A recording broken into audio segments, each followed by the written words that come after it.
নিঃস্ব অবস্থায় কি দোয়া করতে পারেন একজন মানুষ, এই দোয়াটা শিখে নেন, ইনশাআল্লাহ আপনার জীবনের সমস্ত সংকট কেটে যাবে ইনশাআল্লাহ। আমি নিজেও ওই দোয়াটা বেশি বেশি করার চেষ্টা করি। দোয়াটা হচ্ছে, মুসা আলাইহিস সালাম একটা গাছের নিচে হেলান দিয়ে বসলেন, বসে দেখলেন দুইজন মেয়ে দাঁড়িয়ে আছে দূরে, পানি নিতে পারছে না, লোকজন পানি নিয়ে যাচ্ছে, ওরা দাঁড়িয়ে আছে বেচারি।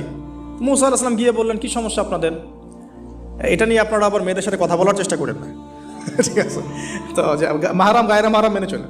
তারা বললেন যে আমাদের বাবা অনেক বৃদ্ধ মানুষ, আমরা পানি নিতে পারি না যতক্ষণ না আমাদের কম পানি নিয়ে চলে যায়। মুসা আলাইহিস সালাম তো একটু বললাম না, ফিজিক্যালি খুব স্ট্রং ছিলেন, থাকে না বডি বিল্ডার, সামনে গিয়ে কথা বলে সরো পানি নিতে দাও, তখন মানুষ একটু মূল্যায়ন করে না। তো মুসা আলাইহিস সালাম এভাবে পানি নিয়ে দিলেন এবং বাছুরদেরকে পানি পান করালেন, করিয়ে গাছের নিচে এসে বসে আছেন।